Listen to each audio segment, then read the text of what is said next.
but in buckling, just see what it will be doing if I just compress it, right? It will form like this, I would say it's like shell buckling modes, how it collapses, and then you have this kind of, yeah, like with a crash bumper or so. Hi guys, welcome to module 4, which is a buckling analysis in the Inspire course kit. So let's just dive in and see what it is about. So basically you see here again what are the topics which are covered in this module. It's again force, material definition, load factor, which is new, and also contouring. Besides that, I would say this is a good opportunity to show again also connectors. By that, what I mean by that, we will see in a minute. Okay, besides that, you can see the model already at a glimpse in the PowerPoint and what you will get here. So basically what you are looking at here is linear buckling analysis of local shell buckling, but linearly. What this means is that it is a simplified version of a buckling analysis, and it's not something like I would say more like a global buckling analysis of 1D elements, like you could compare to Euler's buckling formula, but it's rather more tended to uncover local shell buckling with a linear approximation. And this has some upsides, some downsides. I will just briefly mention them. Let's just see what else is in there. You can experiment a little bit with the model, mesh size, and etc.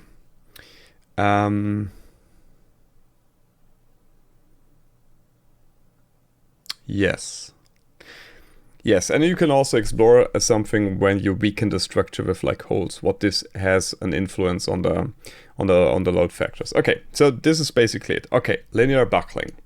Linear buckling is a simplification, as said, and if you want to learn more about this, I really recommend to you that you check out Enter FEA. And Lukáš is really good at explaining stuff like this, and he has tremendous experience in nonlinear FEA. So if you have like this kind of a problem, definitely check out his site, his blog, his YouTube channel. We also did some videos together on this channel. Check them out, and really recommend checking his blog, because it's really a good source of knowledge. So basically just a very quick rundown, linear versus non-linear. Linear is a simplification, as said, and it's tend to give you load factors. What is a load factor? Well, a load factor is you have a model and you apply some constraint on it. And the load factor then tells you how much you have to multiply this load, for example 1.5, until it reaches the buckling point. That means that the structure will show the buckling as shown in the results. And that means it just collapses with that load. But be very careful with load factors. They are not precise, especially with linear buckling. So take a good margin off of that. So if you have a load factor of 1.5, I would really worry about applying the set load of the load case to the structure. And also, if you're close and you have nonlinear effects in your structure, be sure to double check them with nonlinear buckling analysis compared to linear buckling analysis. Tends to get you a lot better results, because nonlinear buckling can capture phenomena which linear just cannot. And if you have ever stress within a yielding region of the material, forget about linear buckling at all. So that's just a quick rundown. If you want to learn more about the linear versus the nonlinear, please check out NTFA. And I will now continue and concentrate on the model. Alright, so basically I just opened the model which you have in here. Material is a default material here. We could change it to a custom material, or you could also experiment with that. And also the thickness is already designed. You can see that in the, you can see that here in the property editor, if I get it right. Yeah, 3 millimeters. All right, so this is set. Okay, so without further ado, we can constrain the model like with the instructions. And that is, we have to fix everything on one side. I always take the origin axis as the constrained one. So just, yeah, it's my rule of doing this. And basically just constraining every line here. And the constraints are all fixed. Don't mind the positions here. They don't mean anything because the constraint, they have an effect on the complete geometric entity they're on. And in this case, it's the complete line. So if the constraint is here or here, it doesn't make any difference. Same goes with forces. So we have constrained the lower part, and now let's go to the upper part. And let's just apply the forces. So here again, so you see if I'm selecting the line, if I do it like this and do my 1 kilonewton in set direction, or if I would do it on the other side, it doesn't make any difference because, yeah, it just acts on the whole line. So basically, if you want to make it pretty, you would point them in the middle, something. Okay, so this is how the instruction is telling you to set this up. And now if the analysis, you want to run that, let's just do that with modal, and let's call that single forces. And I have already copied the mesh size from the instructions to be there. And here it's important to check the eigenvalue buckling. So from none, it should go to number of nodes. And then you have to select how many nodes you would like to have. So in this case, we will go with 10 and check the boundary conditions to apply here for this buckling analysis, which is our load case 2. One could wonder why it is 2. Let's check that. It's just a name.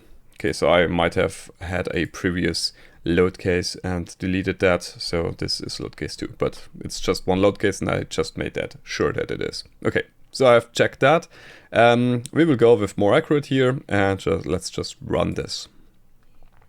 So what kind of results are we expecting? We are expecting now results from the load case itself because it needs that to do the linear buckling analysis, and then the results for the linear buckling analysis. As said, that means you have load factors for 10 of the buckling modes found.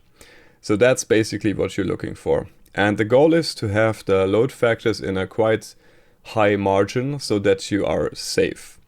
The other thing to check is for sure also to check the stress values in the load case itself, because then you can just see if you are anywhere near the yielding point. Because if you are, linear buckling is not the tool you would like to use here. So I will let the model or the solver do its thing now and pause the video shortly and be back in a minute. All right, it finished, so let's check the model out. So we can see now for once, this is the result of the load case itself. We see it's not much of a displacement here with 1.6 to the power of -2 millimeters, so it's 0.016 millimeters of deformation. You can check the deformation, how it is. So it's like we would have guessed, I think. And then let's also check the von Mises stress, and you can see very low stress values with 2 to 3 megapascals of stress, but also see where you have your like hotspots. We have like high stress values. And now let's go and switch that to the load case 2 buckling. So this would be then the buckling results. And then you can see here now 10 modes, buckling modes, which you could just examine. And you can see here the displacement. So 0. Well, no, this is yeah, it says now it's millimeters, but I would be careful a little bit with here because the mode shapes just show the tendency how it's moving, but not too sure if you could take the actual millimeters as a given. Okay, but you can animate it and just understand like what this mode is, and you can see this is also a local buckling phenomena. It doesn't do something like a Euler buckling, like a global buckling, but it's rather those local shell bucklings you can have. And so this you can see also it has the sine wave like a half sine. So that's that. And let's see the other modes. Same thing, but in this case it is in harmony. And here you have also those local phenomena. You can see like it bouncing up and down. This would be like more like a global mode, I would say, but it still has those local shell buckling displacement contours, right? So you can see that. And you can imagine that this would buckle like this. This is also very important that you have a fair understanding of what buckling really is. And just to demonstrate it to you, I feel like a little tea bag. Can definitely recommend this one, John Meal Bio. So like green tea, but never mind. So basically, buckling happens whenever you have like a compressive load. A tension load, you don't have the buckling. A tension load, you pull, and then you have a crack somehow, and then the crack will grow and the structure will fail. But in buckling, just see what it will be doing if I just compress it, right? It will form like this. I would say it's like shell buckling modes, how it collapses, and then you have this kind of yeah, like with a crash bumper. So yeah, for sure you have seen such videos also. If not, check them out. So like a crash bumper in slow motion, that's pretty cool to watch. But see, you can go through the modes and see how it's. Oh, sorry, that was not what I wanted.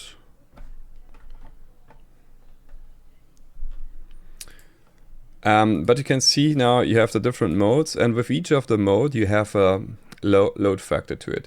So in this case, the minimum load factor is at a very good margin of 67. So we applied like 4 kilonewtons to it, and 4 kilonewtons times 67 would be the first local linear buckling mode. But as said, linear buckling tends to be very optimistic about the load factors. They can be much lower in reality than the linear buckling shows. So deduct from that, I don't know, maybe 10, 15%, 20% even. And but here with 67 load factor, you should be good. And also with the stress values, you can see that it should not be too much of a problem. Okay, so that's that. I think this lecture now covered pretty good how you do the linear buckling and apply it. But I think it also has a good opportunity to just show you the connectors again. So let's just say, for the sake of simplicity, I would like to do a connector up here and apply the load just... Oh, that was wrong.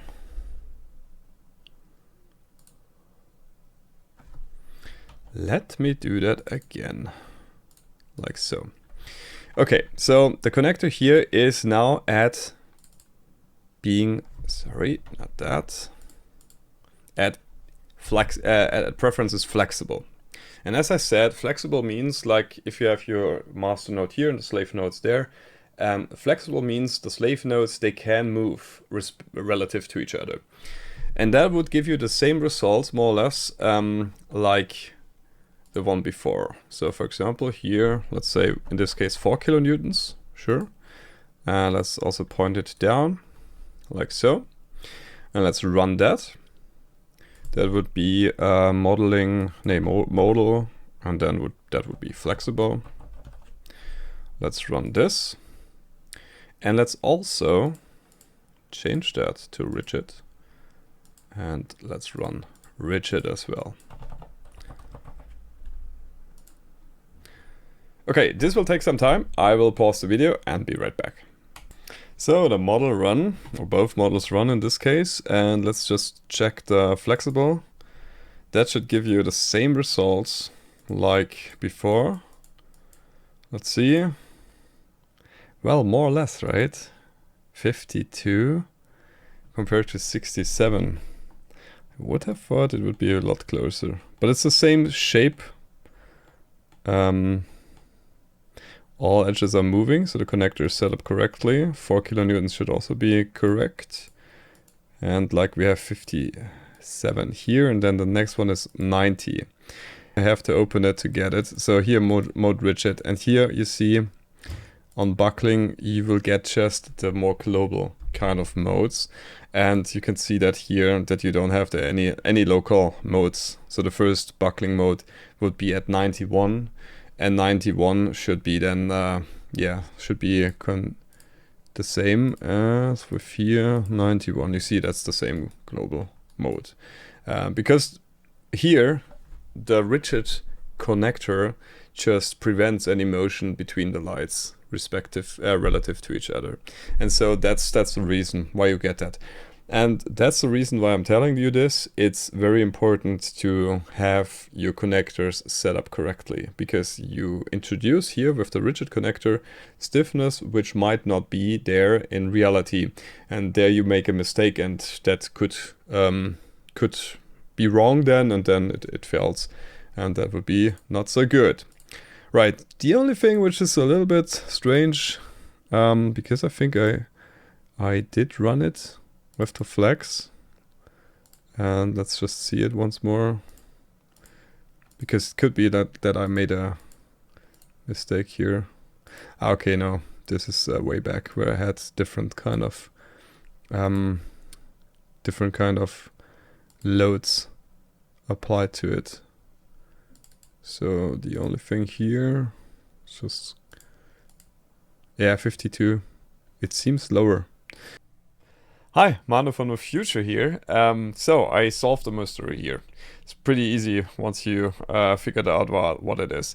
So basically you can see here on the left side the FEM model which OptiStruct is using with the flexible model.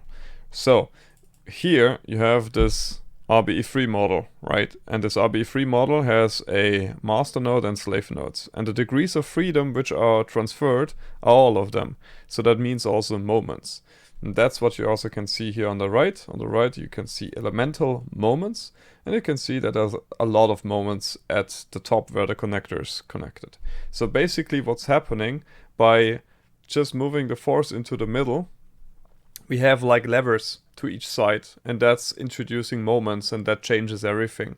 So that's really not the same thing to just put forces distributed, but all on top of the nodes, compared to having a connector and put one force in the middle because of the moments. If you would say that the moments are not transferred, so degree 4, 5, 6, are not being transferred, and so that has no effect, no moments are being transferred, then it would be a different story. But like here, how it is being set up, it is transferring moments, and that's why it's different. Besides that, I hope you enjoyed the lesson so far. Have fun with the course kit. You can do stuff here, for example, just do a hole in here and just see how it affects the local buckling, for example, and also the load factors. So that's a thing to do. Change the material, for example. That's also another thing to do, and just see how it just affects the buckling. So just get a little bit of a familiarity with the methods of analysis, so you can confidently apply it in your practice. That's about it. Thanks for watching, and if you have comments, questions, whatever, leave it down in the comments, and I'll see you in the next video. Bye guys.